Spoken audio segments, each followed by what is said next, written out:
Hi, welcome back to part 2 of Secret Life of the American Teenager, and welcome back to our internet pod. Yeah. So glad you found us. So glad you're here.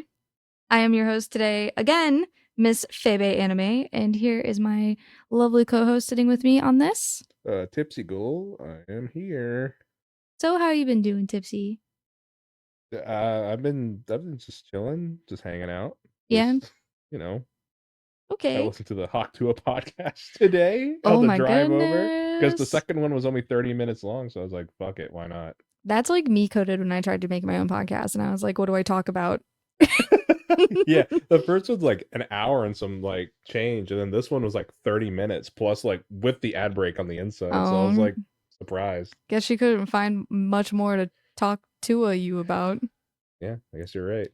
Maybe you should check out our episode 4, Hawk Tua and Nikocado Avocado, where we deep dive into all of Hawk Tua Girls lore. Yeah, we get pretty deep into Nick as well. Yeah, but I was a little flustered during that episode, if you couldn't tell. yeah, But it was good flustered. We got deep enough. Yeah, it was good. I liked it. I think it was a great episode for like our first duo one where we're both like presenting ideas to stuff. We're both just like cramming what we saw into each other's throats. Yeah. It's like, hey, you know this girl Haley Welch? She says that you should give blowjobs, and then also she has the Animal Foundation. Yeah, Two sides of the coin. Yeah, then I'm just over here just like, you should probably be vegan because it's probably better for you than eating red meat. But also gape your asshole. Just cut that out. Or no, don't. Don't. It's the two sides, really. We have to have the good and the bad. All right, Tipsy. Part 2's a coming. How you feeling? You need a little snacky? You need a little nappy? Are you ready to dive into part 2? I had my little nappy. I'm ready, but I'm a little anxious. I'm a little freaked out. I can understand that. You told me it gets messier and weirder. I don't know how much weirder it gets other than sausage prints and bologna and everyone trying to get back at each other, fucking around. Yeah, and that's stuff brutal. Like that. It's brutal, man. In a four friend group. Yeah. It's oh my god. I even have to psych myself up to continue for this new part because oh man, it is a roller coaster. All right. Well, let's get into it. Pull up a beanbag. We can all sink in together to part 2 of Secret Life of the American Teenager. Are you ready, Tipsy? I'm feeling excited in a derogatory way. So fucking afraid. I don't want to. Oh, good lord. All right. So season 3's quote. When my aunt was in high school, she got into a music program and she stayed there for 9 months. I think you know where the foreshadowing's going. I don't get it, but just because 9 months means baby is all I have to go off of. Yeah. That doesn't make any sense to me. Yep. Unless you're saying band camp is what I said from the beginning is full of freaks. Right? Jesus Christ. So Amy, the main character, goes off to a music program for teen mothers. So the consensus, the whole reason that quote even happens is because she leaves 2 weeks before school ends, and people assume... What year is this for her? Junior? Sophomore? She's going into her sophomore year because she was a freshman when she got pregnant and had the baby. So she leaves 2 weeks before school ends. Okay. And people start to assume that the reason that she's going is because she's pregnant again. That's crazy. Yeah. That's insane. So that's like that's the whole thing. Literally, teen mama, like, you know how like in high school you get those rewards? Like, oh yeah, like most dedicated to science or like hall monitor of the year. Yeah. She gets like the oh no. They're like instead of like the gold trophies, it's like grossly bronze. They're like legit has fingerprints all over it. Most likely teen mom. the way that this show goes. That's so disgusting. I'm so sorry. But it's so stupid. It's valid because the way that the show goes, it makes me think that they would create a category specifically for like her being a teen mom. Be like the best teen pregnancy. No, it'd be something horrific, like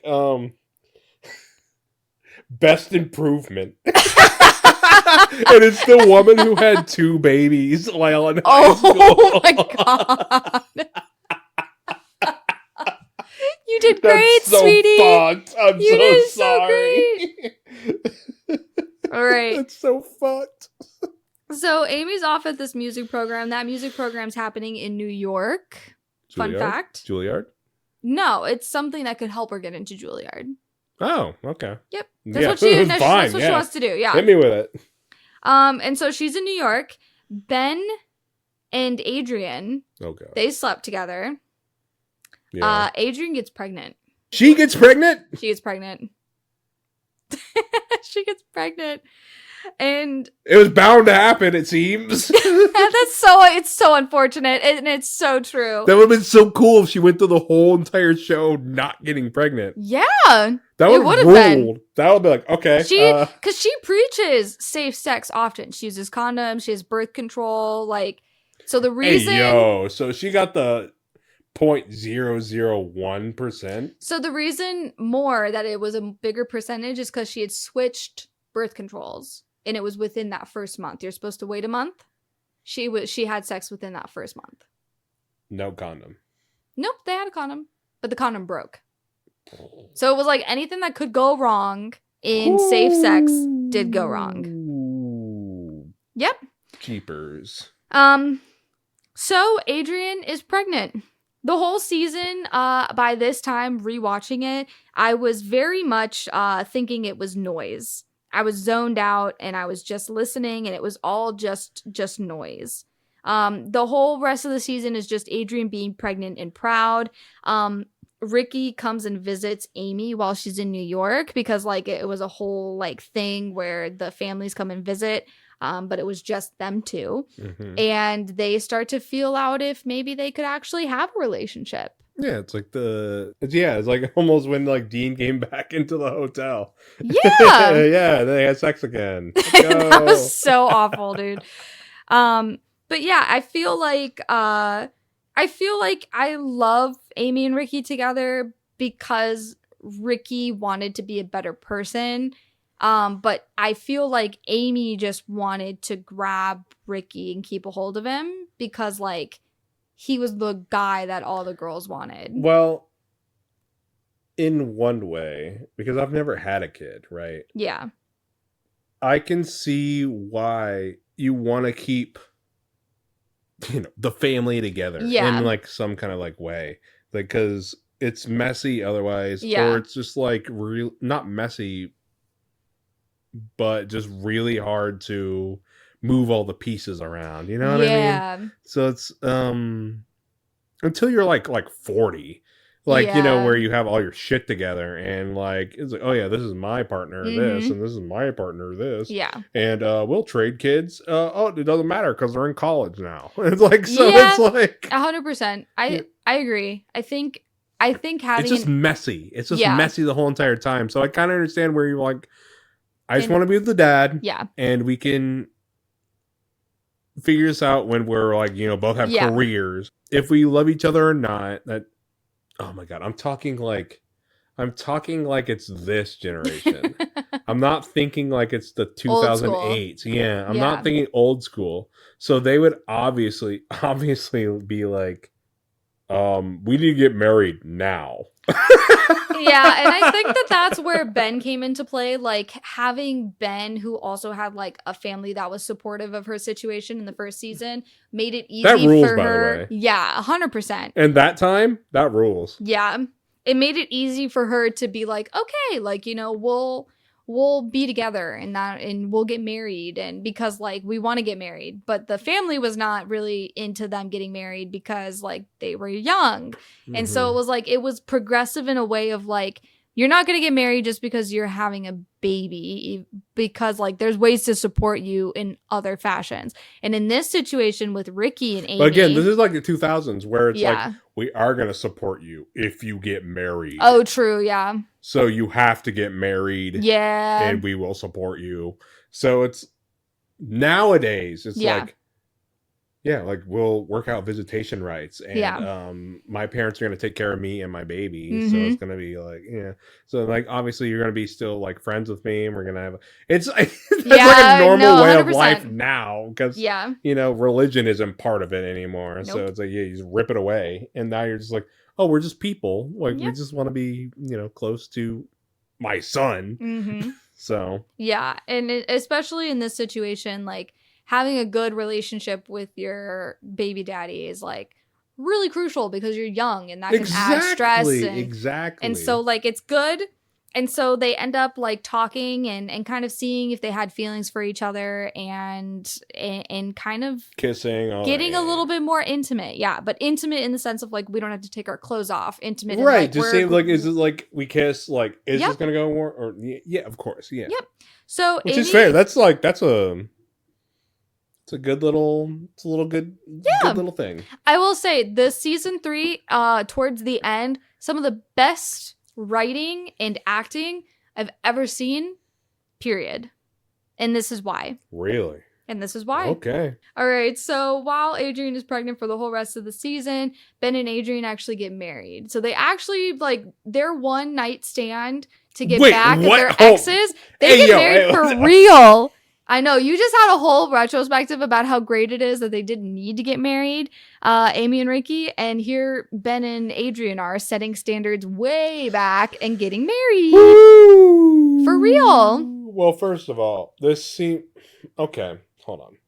How do I start this? I am South American in a blood way. But I think I understand Mexican culture and Italian ethics. Yeah. Which are pretty much family. It is fucking Fast and Furious in here. It is literally Dom and whatever her name is. Italian and Mexican families are like big on family. Big on family, yeah. It's big on family. So I kind of understand. It's his baby, too. Yeah, it's his baby. Yeah, it makes sense that they would get married. Now they're married, and they're going to have a great life for the rest of their life. No. So they actually have Adrian's mom and dad and Ben's dad. They are actually witnesses to the wedding. So, like, it is a legit, like, they have to It's not a big wedding, though. No, it's just like a courthouse wedding. That sucks. That's not... Okay.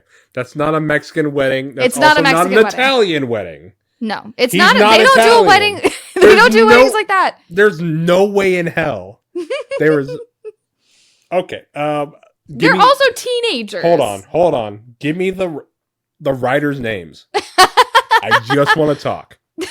I just want to talk. We'll go to their house. There is no way in hell. There is no way in hell. You give me somebody who sends his son to Italy to fuck. And you don't have a big Italian wedding. Yeah. Also, on the other hand, there is no fucking way you are a California Latina without 80 cousins.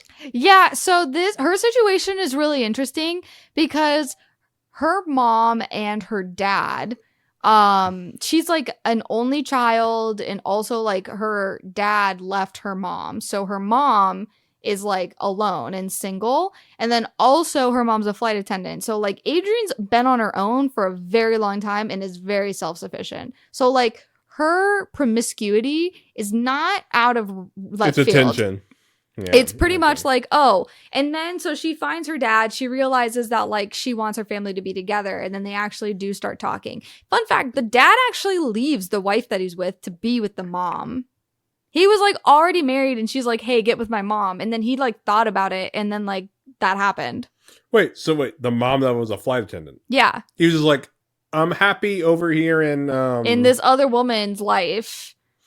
And then his daughter is just like, "Hey, I go found back with you. my mom, please." Yeah. And he's like, "Okay." He And says he no. just To be fair, waddles he on says no over. at first, and then they both say no at first, and then they like have dinner, and then like they start seeing each again. other, Okay. and then they like are like, oh, and then they buy a house. They have a daughter. They have another daughter, and Yep. it's like, wait, So- did I catch it? They have another baby? No, they don't I'm have about another to say baby. that fucking rules. I got it. Let's go. Okay, so All right, so Ben and okay, Adrian. so the Italian Mexican wedding. That's just a courthouse little, wedding. Small little get together. Small little get together. Insane. Yep. Crazy. White people wrote this. Yeah, absolutely. Easy. Absolutely. Easy. Fucking insane to me. Leo, Go on. Leo Boykovich actually buys a condo specifically for Ben and Adrian to live in because they're going to live happily ever after. And they have a baby. So that's what they're going to do. So they're going to live in a condo. And that's really when... So Adrian and Ben ended up stating... They like... In the very beginning of their new pregnancy relationship, it was like, we're just going to be BFFs who love each other, like in a way of like friend love. But then they start getting together. No, people now. Yeah. And so they sleep together again. And then they realize that like they actually do enjoy each other in that way. And that leads them to have real love for each other. And that's what leads them to get married. And so that rules. Yeah, it's actually a really good progression of relationship. Adrian had a come up. She actually gets she gets lucked out. better, and then she gets worse, and then she gets baseline. She's really, really promiscuous in the first season. And the second season, she wants to have a nice, like, monogamous relationship with Ricky. That doesn't happen. And then she sleeps with Ben, and then they get pregnant. And then, like, from the next couple of seasons on, she kind of, like, does a little bit of, like, a roller coaster graph. And I'll tell you why. Because I'm just going to hit you with it. All right? I'm going to need you to brace for impact. I'm just going to hit you with it. They lose the baby. Okay. Did they leave it at a Kmart? No. No, wait. Did it get taken? Hold on. Or is it worse than that? It's worse, dude. Like, so they go to like a doctor's appointment. Everything's okay. They're like a week or two or like weeks away from like giving birth. And then like, she's like, something's wrong. They go, and then like the baby is essentially dead. Fuck. So that's what I have here. I say it's really hard to make it through the show, and for the fact that they ended the season with this giant punch in the gut, it felt like the show was going, are you listening now, bitch? What season is this? This is season 3. This is the very final episode of season 3. Okay.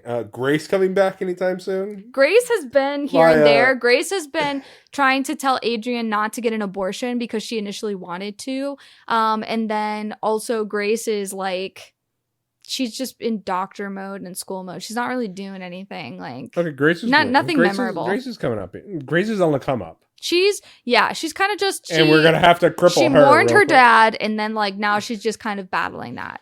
Yeah, so she killed her dad, and now we got to cripple her even more now. So season 4? Oh, yeah. On to season 4? Yeah, I don't really have much about Grace because I don't, she's kind of just Ayo. Anyway, so that was the very final episode. So the final episode of that season, they play the like In the Arms of the Angel, like Sarah McLachlan the whole time. That's fucking dogs.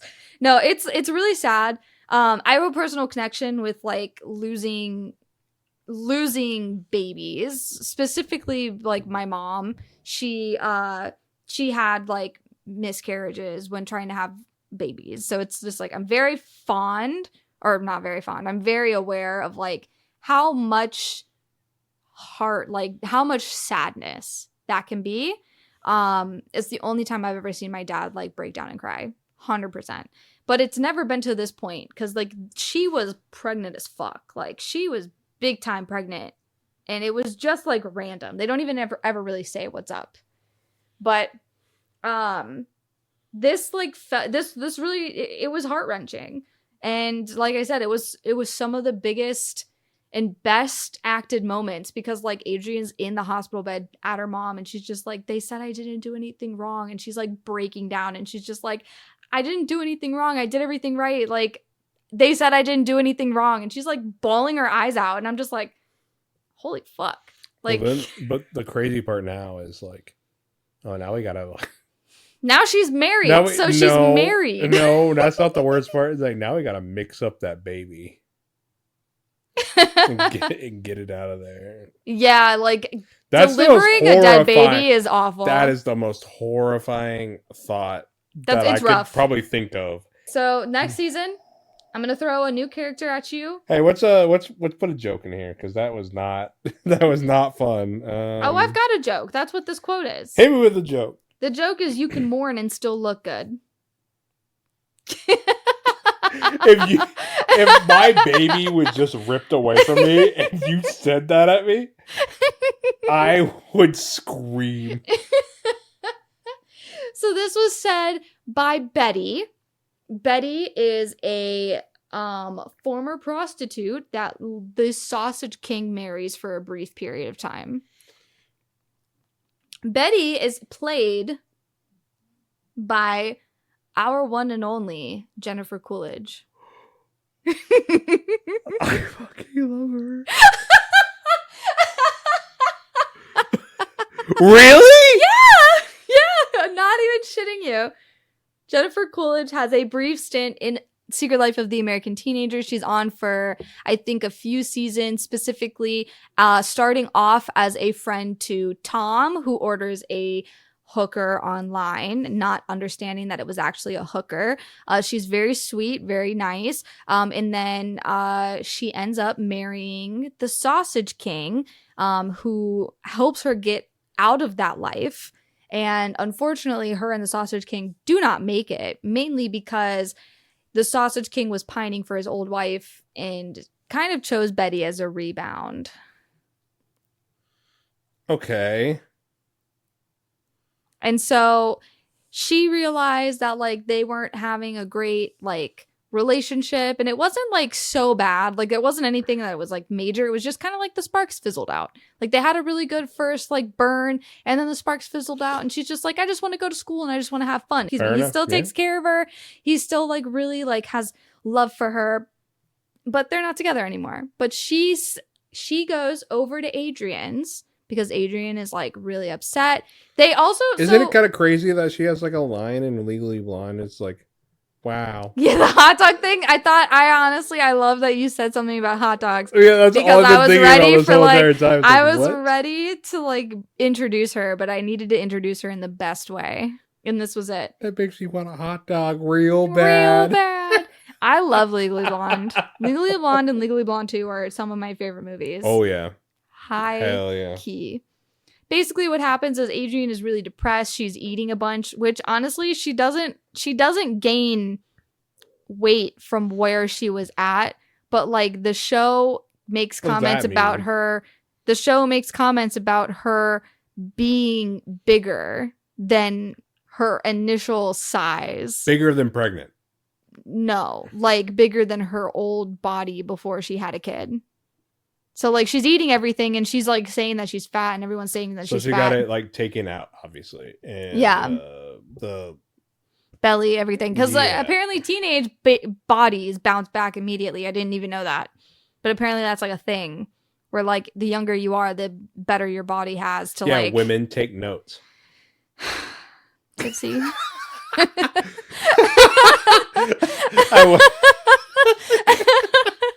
I wanted to make a note on that. Who's that one? Fucking he was on Travis Kelce's team, the Taylor Swift team. He was the kicker. Oh, and he made these like horrific remarks. He just like, yeah.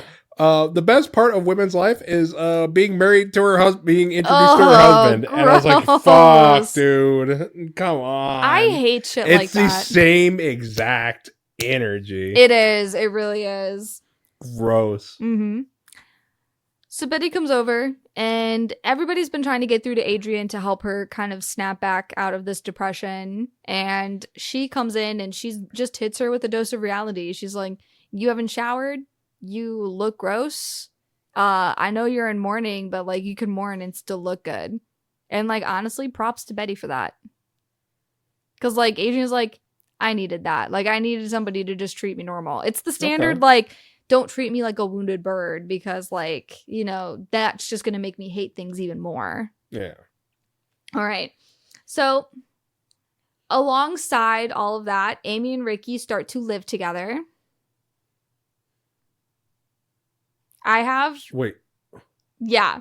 So basically, I don't remember fully how it happens, but they end up just like she has like an issue with like her parents and then like she just moves out. Nowhere in this show, might I add, do people act like actual teenagers. So like if you're going to hit me with some like how did this happen type shit, I'm just going to tell you it's just because they don't act like teenagers. And she uses the excuse, I had a baby, I'm not a teenager anymore. Literally ran away from home. A little bit, yeah. Like, you know, where you put up your backpack and just put like some snacks and some like clothes in it and run away. And she's like, now I'm on my own with my baby.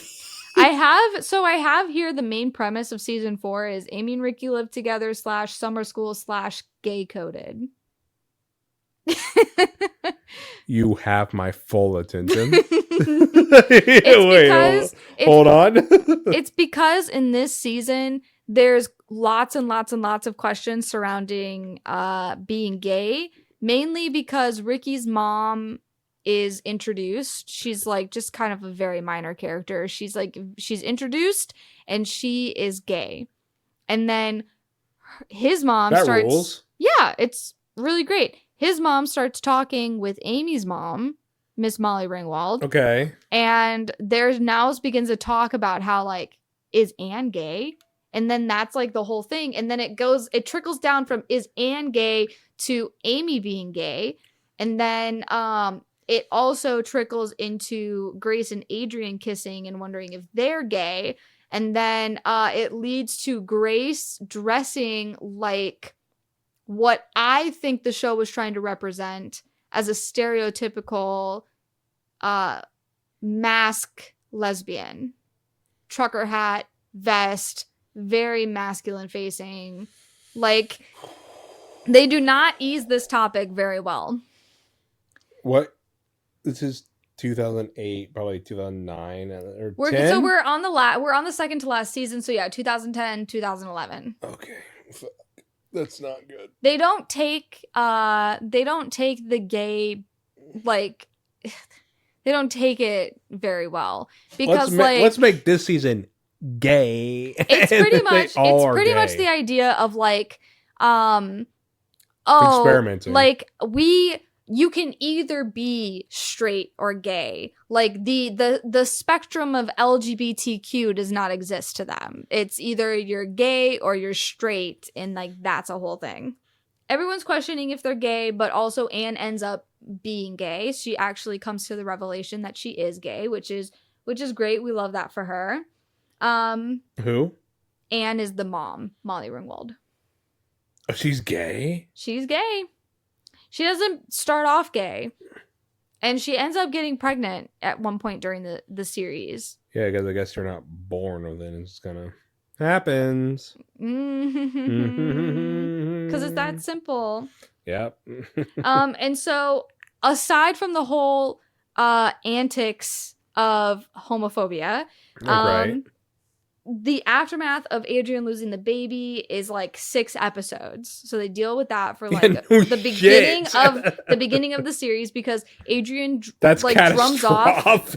Yeah, Adrian drums up this weird plan to get pregnant again to trap Ben into the marriage. Okay. And then after she realizes that, she also decides that, okay, I'm not going to do that. I'm just going to go ahead and I'm going to get Ricky. I'm going to go ahead and I'm going to be with Ricky again. All right. This is probably the lowest that she's ever. A big antagonist now. All right. This is probably the lowest self-esteem she's ever had. Yeah. Fucking dragon of chaos out here destroying women, destroying everything. Yeah. I have summer school in here because Amy had to go to summer school to make up classes. Everybody pretty much because she decided, didn't do well in that like Juilliard. No, it was adjacent. because she had a baby, so she'd missed classes, so she had to make up credits and shit. So she went to summer school to go make up stuff. Her friends went as well. Others went to go because they were catching up so that they could graduate or have like an easy senior year. All her friends just suck. Yeah. Just the worst kind of people. Ricky and Amy get engaged at the end of the season. Ooh. This leads to the worst and all I feel like kind of where I got my shit take before like meeting when you meet a person that you really, really enjoy being with, like they kind of help you solidify or like change the way you feel about forever. But Sure. my shit take was always, before this, was always if I was engaged, at least I knew that like there was a future there. So it's like, if I had the ring, I was okay. It could be a long engagement. It didn't even matter. Right. That's exactly how this feels. Amy literally says in this series that she doesn't really want to get married, but she at least wanted a commitment from Ricky. So she was happy that she got the ring. I see. That was it. Promise ring again, but not kind Grace. of. But not he's Grace like, I literally asked you to marry me. And like, what the hell?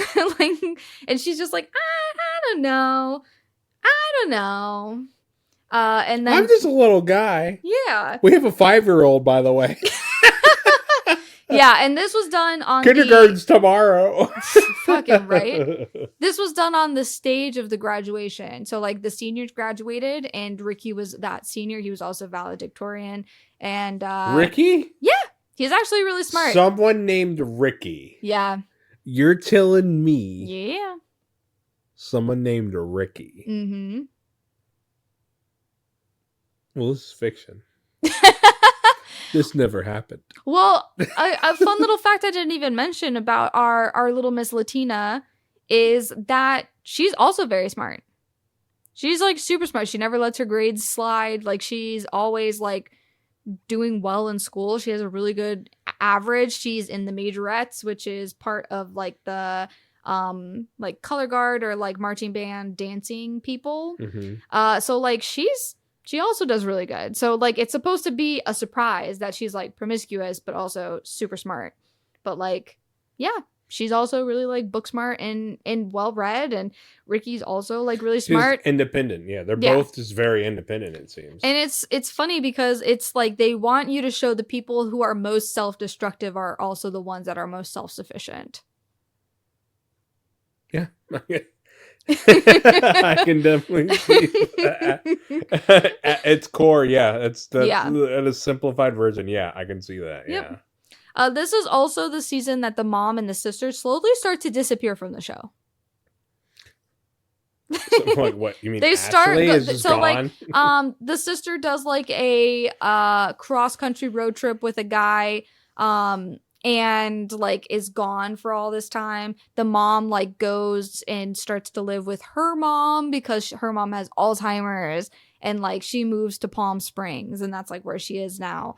And so like they're not around, and so it's just the dad dealing with all of this stuff. George. Because he had no other roles. There's nothing else. Yeah, there's nothing else. He wasn't in Supernatural. No, he wasn't. Oh no, he wasn't in Gilmore Girls.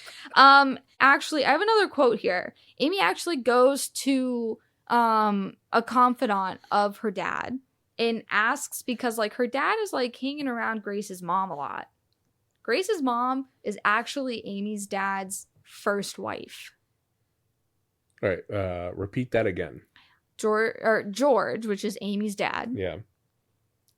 His first wife was Grace's mom.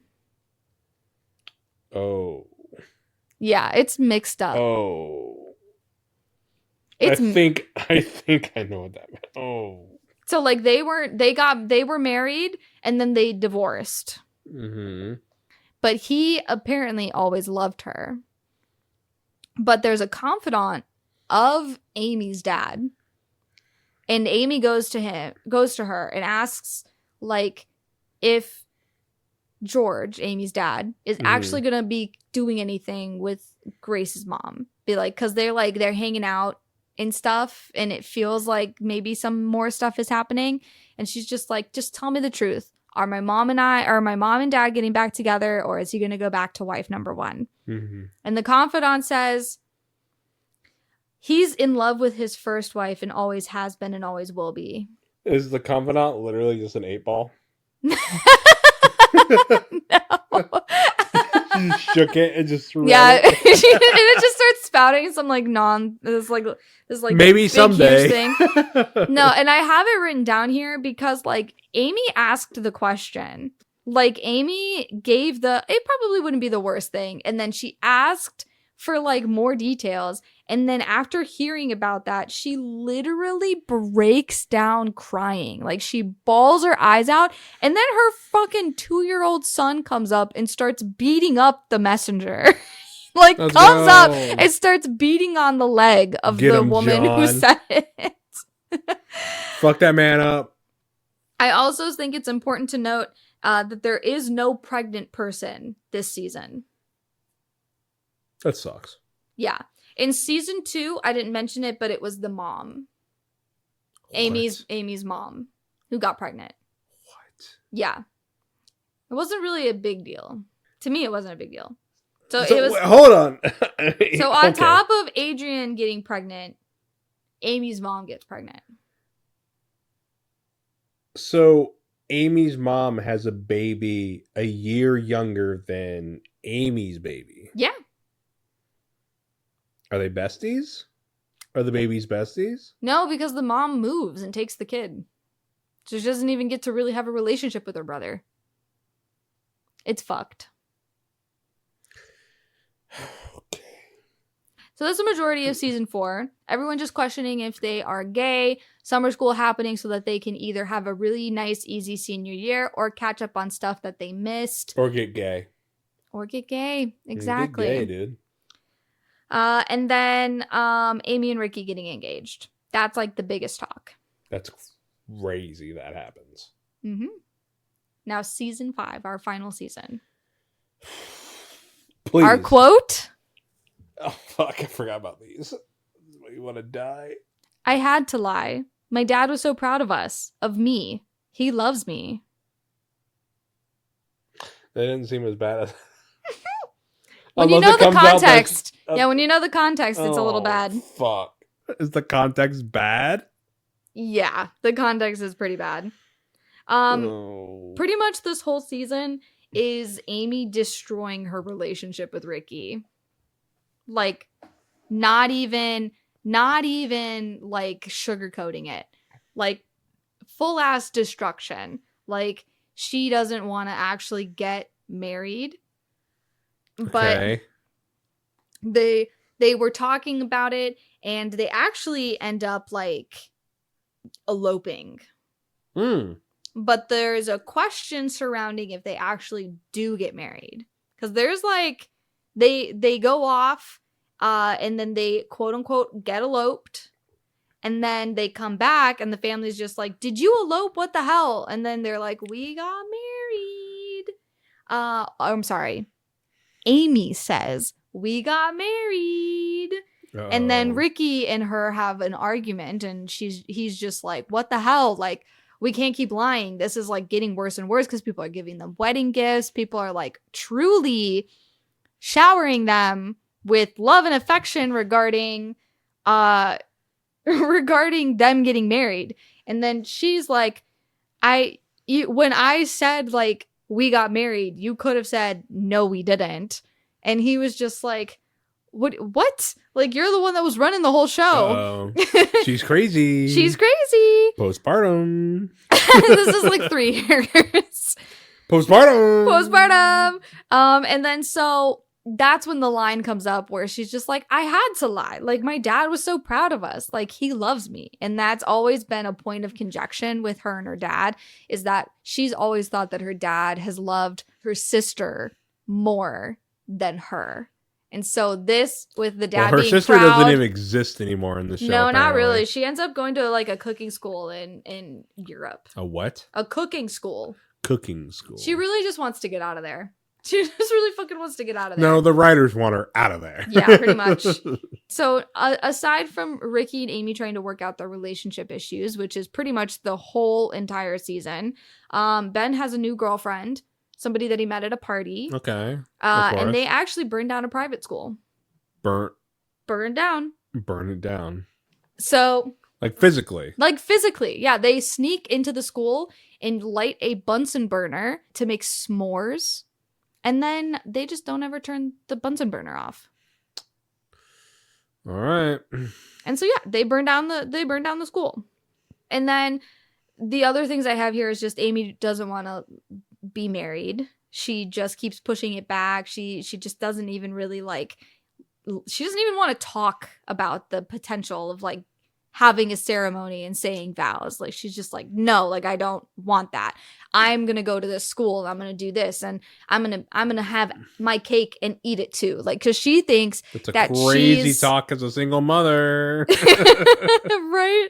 It's awful because like Ricky's willing to do everything for her and like has the ability to move to New York with her, but she doesn't want to do that. It's basically like the years of resentment of being a mom and then also feeling like she has to be tied to the baby's dad. Oh my God. I feel like it's kind of like how strong Lorelai feels, like independently with like how she's a single mom. And so she probably got like galvanized by that like ideal of her being just strong and being able to like take care of the kid on her own. I don't need a man. Yeah. I think in Lorelai's situation, it was definitely like she cared a lot more about Rory. Where I don't think that Amy... Is like she cares more about herself. Yeah, it's selfishness for sure. Exactly. I'm galvanized. Like, I didn't galvanize me and my kid's relationship. I galvanized myself, and I am a strong woman. Yeah. It's like my life doesn't have to end. I'm in the worst part of New York, and they're gonna go to a terrible public school. Yeah, it's pretty brutal. Like I said, like she starts having these kind of feelings and thoughts. Like she's like, I don't, like I had a baby, I don't get to be happy because no one in my family is happy, and all of this stuff. And she just legitimately has like the biggest pity party in the world, and then also like just feels like she doesn't.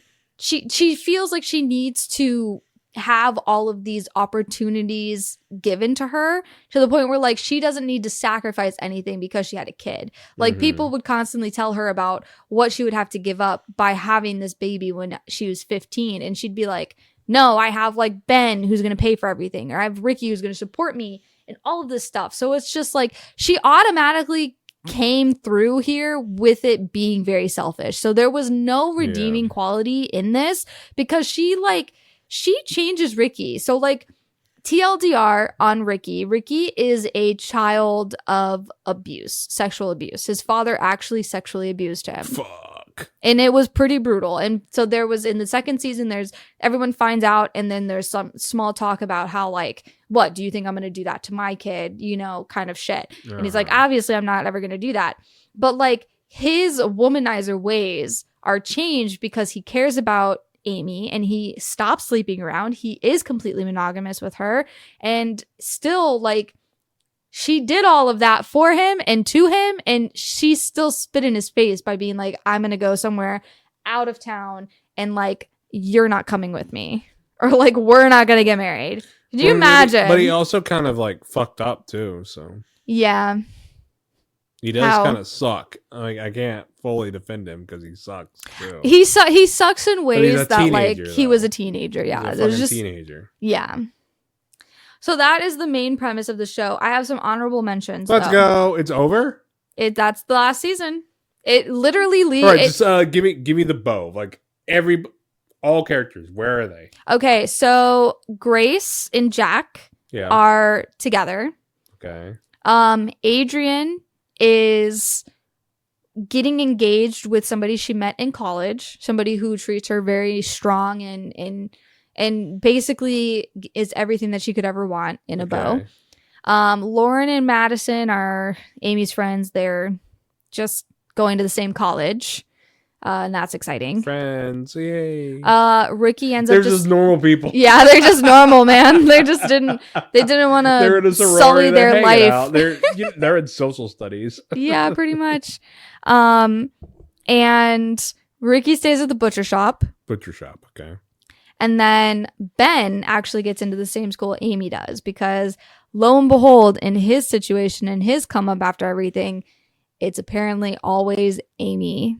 And so he makes some plots to try to get them to be together for their college year. Oh. So basically break Amy and Ricky up.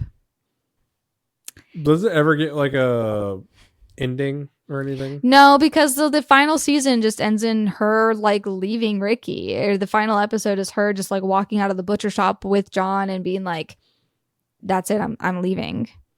And we don't get any final stuff. We don't get any spinoffs. Like, there's nothing else in the show that is provided for you in regards to, it's just like, oh, like we don't even get to see her and Ben together after everything. It's just like she just selfishly chooses herself.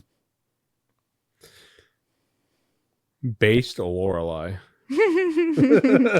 So here's my honorable mentions. When one person does something, every character, A, B, and C tier, does the same thing. Everyone went to summer school. During a time when someone misses school, everyone misses school. Like they play hooky. Uh-huh. There was a late night episode where every character was up overnight and mentioned how late it was. One episode was centered around everyone texting. Like everyone was just texting. Lots and lots of texts. So it's just what you're telling me is just the badly written show. Yeah, I think it was an attempt on making the characters all seem like main characters. Or relatable. Relatable to like teenagers, actually. Yeah. There was also a mother-daughter dance, and we get to meet pretty much all the parents of each character, which I also think is rare in types of shows like this. I kind of like that. I do too. I liked it a lot. I like because you have the father-daughter dance, but like I feel like the fathers are going to be prominent in this because they're going to be like the ones that are upset. Yeah. So they did a mother-daughter dance, and that was fun. They also use the word perv for pedophile. They don't want to use that word. Hey yo. So they use the word perv. Ladies, hit them with it. And so those call them a perv. Call them a perv. Call them a perv.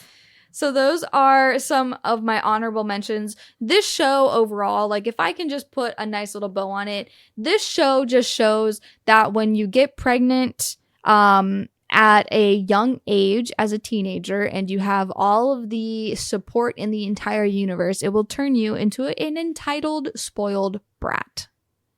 What would you rate the show out of 1 to 10? 10 being the best. If I was to rate the show, I would probably rate it a solid 4. 4. It does not garner. It sounds like a 4. It does not garner any rewatchableness. Like there's no rewatch bone in its body because the acting is so bad. And like not just the acting, it's the wardrobe, it's the like environment, it's the atmosphere, it's the entire show. Like it's inconsistent. It just is not good. Yikes. Uh-oh. Yeah. What about you? From what I've heard from this, this is most upsetting. First season, I can understand if like, they had like, what I said earlier, where it's like, if they come out and they talk to just you or they're talking to just your parents, this kind of rules in a way that parenting cannot. Yes. You know what I mean? So it's I think it's very valid in the first season where they're just putting those last minute things. It's like, hey, don't have premarital sex. That's not gonna lead to anything good, honestly. And so you're like 18, honestly. Like when you're like your own adult. But getting rid of that entirely and making it a crazy drama show is extremely upsetting. I think I would have for given people now. Yeah. I would have given it a higher rating if they had kept the PSAs at the end of the episodes each episode, like every season. So like after Adrian loses the baby is when they really stopped doing it, because I think they were focusing more on like, oh, we can make a good story. Yeah, like, and it's not about teen pregnancy per se. Like, could you imagine something terrible happening to one of the characters, and then that character coming back at the end of the show and being like, you know, all this is fiction. Yeah. So, but I just wanted to say something like, God is my number one, and you're just like, I hate this. And I will say the average American would be like, I fucking hate this. Yeah, I would say they do a really good job of making sure to not blur the lines of like sex and religion. They have the struggle of like Christianity and sex overall, but the fight doesn't persist throughout. Like the religion persists, but the war between sex and religion does not. Yeah, exactly. This show, it was halfway through where I was like, is this even worth it? But like when I think of Gilmore Girl, I think of a freshly baked cookie. Like, you know, like you take the cookie and it's like, man, that is like a gooey, good, perfectly baked cookie. Mm-hmm. Damn. I want 13 more of those. Yeah. But then you give me this, and I'm relating it to Gilmore Girls as you're talking to me. And I'm like, this seems like just kind of a smattering of warm dough. Yeah. Like, I feel like there could have been something there, but it was just maybe a little bit more directionless. Definitely. It could have been like, you gotta keep the, if you're ABC family, you gotta keep those like PSAs in. Like, because that's the thing. It's like, you obviously created the show as a direction, like in some direction based in mind. And like, I was gonna do major research on this, but I got so bummed out watching the show that I just didn't want to do. What they could have done is the PSA, and then hit them like the first episode PSA, hit them with the, like, next episode. Yeah. And it's like that, like, cool, like a nice little trailer of like what's happening. Yeah. And then people would be like, oh shit, we have to watch it. We have to watch what's going to happen next. I definitely think they should have done something like that, because the show overall just, it falls so flat, and it tries to throw a bunch of different types of narratives at you all at once, and it's just very inconsistent. It's kind of like how Pretty Little Liars ended up. Like, Pretty Little Liars like conclusion just really felt like they didn't have a full it's like story. It's like the people, it's like, oh yeah, this is a show. And it's like, okay, yeah, make the show. And they're like, oh shit, I have no idea how it ends. Yeah. Oh, fuck. It's like, oh, okay. So, and then they threw a time jump in there. This was Pretty Little Liars. They like threw a time jump in there just to like, for shits and giggles, because they're just like, that'll be fun. I don't know. I would have lots to say about that. But just in general, like, maybe it's ABC Family, because that was Pretty Little Liars. Pretty Little Liars was on ABC Family. It was as well. Mm-hmm. So, like, I'm thinking that maybe ABC Family didn't know how to really flesh out these big, like, teen dramas. And so, like, I mean, we're talking about them, like, yeah, 15 years later. So yeah, that's true. It's hard for me to go back and think in those times of like, oh, like, let me get in my brain about that. Because if I really would think about it, some of the stuff and the themes in this show were kind of really progressive for the times. Yeah, just throwing in the gay parts where like people are like getting, you know, they're questioning their sexuality. Yeah, kind of rules, but I feel like, because I didn't watch the show, I feel like it might just have some like homophobia in there. I'm not quite sure, just because I haven't seen it. Yeah, but I feel like just because time, there's gonna be like, oh, that's so gay, or it's really a sense F-word. Of it just goes into the like, well, I don't care if she's gay, but like, she's gay, like, it's like forcing somebody to come out of the closet before they're ready type homophobia. Okay. because Seinfeld did the thing where it's like, oh yeah, they were the the forefront on the like, oh yeah, like that's gay, but there's nothing wrong with that. There's nothing wrong with that at all. And and the whole episode was there's nothing wrong with that, and that was like the coolest. That is the first time, anytime like gay has been mentioned, where they're like, but that's just normal. But I'm just saying. No, I completely agree, because like Friends doesn't do anything in regards to that's the only easing. To or like Seinfeld. Seinfeld probably is the one that did it, but Friends did not. Friends didn't do that. Friends did not do that. Friends is extremely homophobic and transphobic, dude. White agenda. Oh, yeah. I still love it though. I'm not gonna lie. I like it. But yeah, so that's Secret Life of the American Teenager. It's not a show that I would highly recommend, but it was definitely it was worth the episode, but it is not worth the watch. What made it internet famous? What made you want to put it on the internet? It was the scene where Amy, the main character, is going off to like Adrian, the girl who's pregnant, talking about how like she is like, I am a teen mother. I can't be happy. Like my dad's going to divorce my mom. No one in my family is happy. So like, I know hardships and all this stuff. And so like, she basically was it was a woe is me kind of monologue in an attempt to show that like, she's had to grow up more than most people, but like she's like almost upset because Adrian's just having the time of her life being pregnant. She's just so fucking happy because like she has support, and then also Ben on her side. So like Ben apparently loves pregnant women. It's just kink.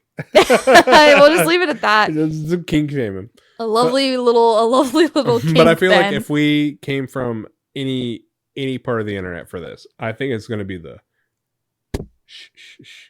Yeah. No, that was, I had to replay that. I was like, there's no way that line has come from this show. I feel like that needs to come back into the internet now. What is it again? It's shh, no abortion.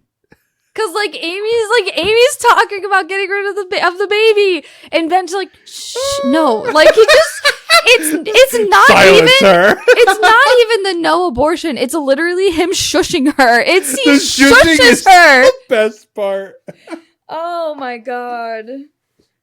Probably one of the only best ones. 100%. Right. My folks at home, if you've learned anything, shh. No abortion. No abortion. Thank you so much. Have the babies. Have the babies.